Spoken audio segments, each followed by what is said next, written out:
Separação de bens em união de pessoas com mais de 70 anos agora é opcional. Ele vai e faz a escritura dizendo que não quer a separação, que quer outro regime. Aí ele explica qual regime que quer, bota na escritura e isso poderá valer. Reforma de fórum preserva a urna que só deve ser aberta em 2101.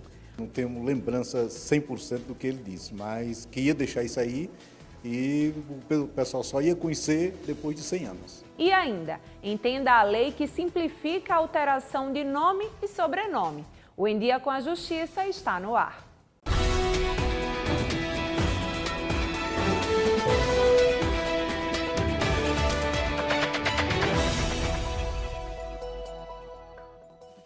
Olá! Alterar o nome de recém-nascidos agora está mais fácil e pode ser feito em cartório, sem precisar de ação judicial. Isso graças a uma lei que também simplificou as regras para a mudança de sobrenome. Você sabia que pode trocar o nome de um recém-nascido em cartório sem precisar de ação judicial? Pois é, a Lei 14.382 de 2022 alterou vários itens da legislação de registro público de 1973, entre eles essa questão do prenome. Essa alteração ela é imotivada e de forma administrativa, permitindo que simplesmente os pais possam alterar, caso se arrependam do nome. A diferença é que antes da Lei 14.382, essa modificação só poderia acontecer mediante uma ação judicial e quando houvesse, por exemplo, um nome que causasse algum constrangimento ao bebê. Neste caso, não. A lei agora permite que essa alteração aconteça simplesmente porque os pais desejam, por exemplo, alterar o nome, ou porque não gostaram, ou porque não gostaram da grafia. Então, se houve algum problema com o nome na hora de registrar a criança e os pais querem mudar, eles devem ir a um cartório em prazo de até 15 dias, munidos de RG, CPF, título de eleitor, comprovante de residência, certificado de reservista em caso de homens e a certidão de nascimento do bebê, além de pagar uma taxa. Em até 5 dias, a questão está resolvida. Desde a lavratura do registro, são 15 dias para fazer essa modificação, essa alteração do prenome e alteração tanto do prenome quanto do sobrenome. Os pais comparecem, é feito um requerimento, porque tem que ter a anuência dos dois para poder fazer essa alteração. Caso não haja anuência de um deles, é remetido para o juiz corregedor, né, responsável, para poder ser feita essa alteração. É muito simples, é um procedimento simples. Nós já fizemos aqui no cartório aqui do 2º Distrito, já foram feitos alguns. E até para os pais, principalmente no caso da mãe, esse transtorno, né, de não ser lavrado, não ser colocado um nome que foram acordados, então com essa possibilidade já se evita um conflito, né, um problema. A lei também inclui a modificação no sobrenome. Assim pode-se colocar sobrenomes de familiares a qualquer tempo por uma única vez, basta comprovar vínculo. A legislação também permite a exclusão, desde que se mantenha o sobrenome de um dos pais. Uma outra modificação é para adultos que querem mudar o nome, seja qual for o motivo. Depois dos 18 anos, pode-se modificar sem precisar entrar na justiça também. É só dar entrada em cartório. Essa mudança, né, também trazida pela Lei 14.382 de 2022, significa a possibilidade de qualquer pessoa, a partir dos 18 anos, alterar o seu prenome ou acrescer sobrenomes de seus ascendentes uma única vez, de forma motivada também administrativamente, ou seja, diretamente ao cartório.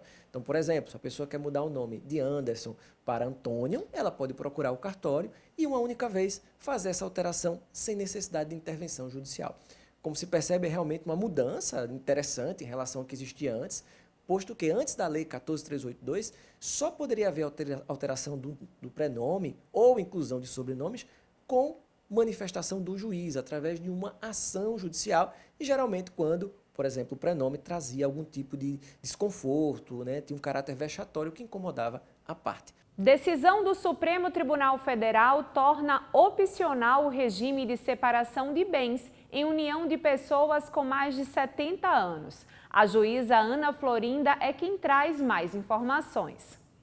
Já está valendo a decisão do STF que torna opcional o regime de separação de bens para casamentos que tenham aí pessoas com idades a partir de 70 anos.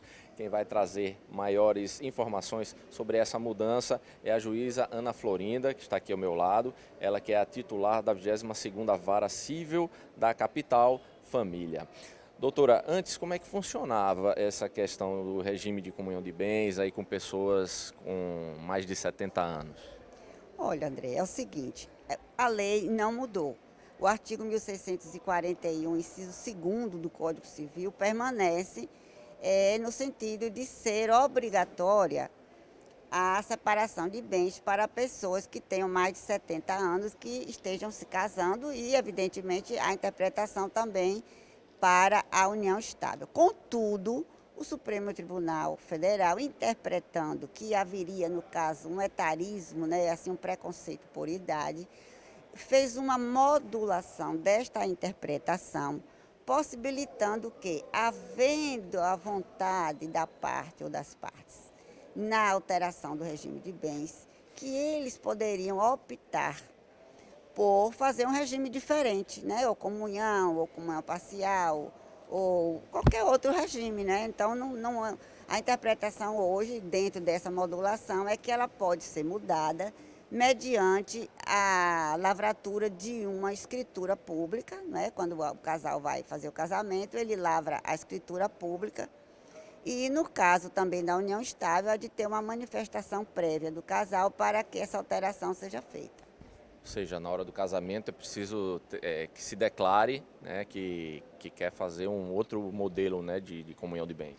Exatamente, é como é hoje. Se um casal que tem a idade inferior e que queira se casar com separação de bens, aí, no caso, como o regime de bens normal deles é regular, seria a comunhão parcial, ele tem que fazer uma escritura e fazer um registro da escritura para casar-se com a separação de bens. No caso do idoso, era o contrário, ele não poderia casar-se senão com a separação de bens. Aí ele vai e faz a escritura dizendo que não quer a separação, que quer outro regime. Aí ele explica qual regime que quer, bota na escritura e isso poderá valer. Doutora, é importante salientar que essa lei também não tem efeito retroativo, né? A interpretação que se tem hoje, veja bem, acabou de sair no mês de fevereiro, né? Então, essa lei quando sai, a interpretação quando sai, a decisão quando sai, ela vai ser, evidentemente, bastante discutida. O que se tem hoje é que se tem um ato jurídico perfeito, existe a segurança jurídica das pessoas que celebraram contratos, né, com aquela pessoa idosa e que não poderia haver retroatividade. A interpretação também é no sentido de que uma pessoa que já seja casada com separação de bens pode fazer alteração, como é feita hoje normalmente, mediante apreciação judicial. Você entra com ação para mudar o regime de bens, se for casado, e se você tiver uma união estável, você lavra uma escritura mudando aquele regime de bens. Agora vamos fazer uma viagem no tempo. Uma urna contendo uma mensagem secreta escrita em 2001, durante a inauguração do Fórum de Santana do Ipanema, voltou a ser pauta este ano. É que o fórum está passando por reforma e a urna precisou ser cuidadosamente retirada para que não sofresse nenhum dano. Afinal, ela só pode ser aberta em 2101, após 100 anos. O ano era 2001. O então presidente do Tribunal de Justiça, o desembargador Orlando Manso, inaugurava o novo Fórum de Santana do Ipanema. O prédio foi construído num terreno doado pelo então prefeito Marcos Davi. Foi uma movimentação muito bonita, muito grande, até por conta desse fórum que ia para... Estava prevista a construção dele para Olivença e a gente fez a doação, a família da gente fez a doação do terreno para que ele fosse construído aqui em Santana. Seria uma cerimônia normal com a presença de membros do judiciário e autoridades locais, não fosse por um detalhe. O desembargador Hélio resolveu deixar uma mensagem num pergaminho dentro de uma urna que só poderia ser aberta no ano de 2101. Eu não tenho lembrança 100% do que ele disse, mas que ia deixar isso aí e o pessoal só ia conhecer depois de 100 anos. Né? Ele não deu nenhuma dica do que poderia ser? Não, para a gente ele não falou nada. Nem um ponto, nem uma vírgula do que tem ali ele passou para a gente. Hoje o fórum está passando por algumas reformas e a urna, até então esquecida, virou assunto novamente. Para a engenharia, o desafio foi retirar o objeto sem danificar nada. A gente vai tentar tirar ela de uma forma que não danifique o que tem dentro. A gente ainda não sabe dizer o que é que tem dentro, porque a gente não teve mais informações com o pessoal do fórum. Mas a gente vai tentar tirar ela sem danificar e o pessoal da arquitetura está tentando fazer com que ela seja instalada em outro local, porque esse local que a gente se encontra vai ser demolido. Então, provavelmente vai ser colocado em outra parede. Depois de muito cuidado, a peça inteira foi retirada da parede. Através dos tijolos, conseguimos ver um pouco da urna, redonda, cor-de-rosa e envolvida num plástico.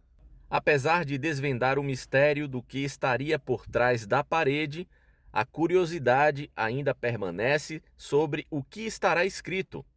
Resta esperar e deixar essa resposta para as próximas gerações. Tem alguns boatos, o pessoal comenta que tem algumas cinzas, outros falam que tem carta dentro, mas a gente não tem essa informação. O mês da mulher se aproxima e a solidariedade se faz presente mais uma vez no Tribunal de Justiça de Alagoas, através da campanha Um Fluxo de Amor. A arrecadação de absolventes irá beneficiar diversas mulheres em situação de vulnerabilidade social. A pobreza menstrual é um problema de saúde pública que afeta milhares de pessoas que menstruam no Brasil e no mundo. Em Alagoas, essa realidade não é diferente. Essa jovem de 14 anos, estudante de uma escola pública no bairro do Vergel, revela que já teve dificuldade de acesso a produtos higiênicos adequados durante o período menstrual. Já menstruei 3 anos. E eu já não tive muito acesso com absorvente e faz muita diferença. Eu fico com medo de vazar, de alguém ver e falar de mim, porque tá aquilo, né? Tá aparecendo. É uma situação constrangedora, né? Sim, muito.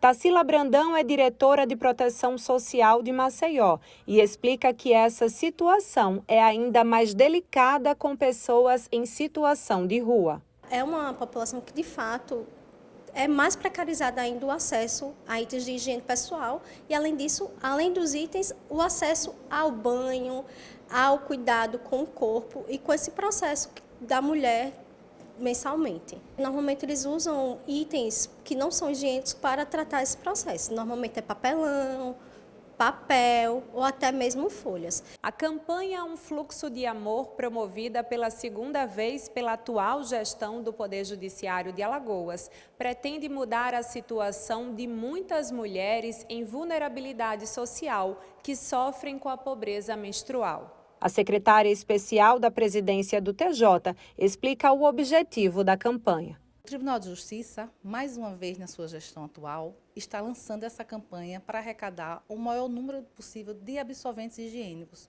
Para quê? Para atender essas mulheres que não têm condições financeiras de comprar esses absolventes.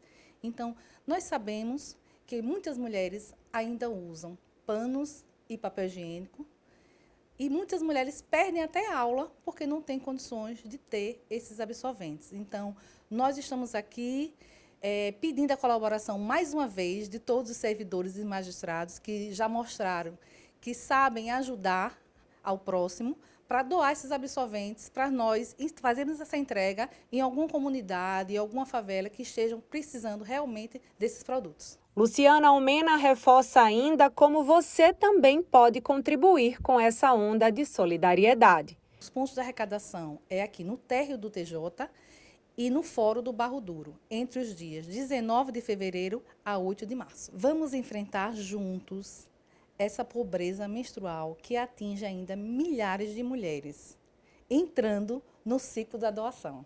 O Em Dia com a Justiça termina por aqui. Para saber mais notícias do Poder Judiciário de Alagoas, acesse o nosso portal. Inscreva-se no nosso canal do YouTube e siga o TJL no Instagram e no Facebook. A gente se encontra no próximo programa. Tchau!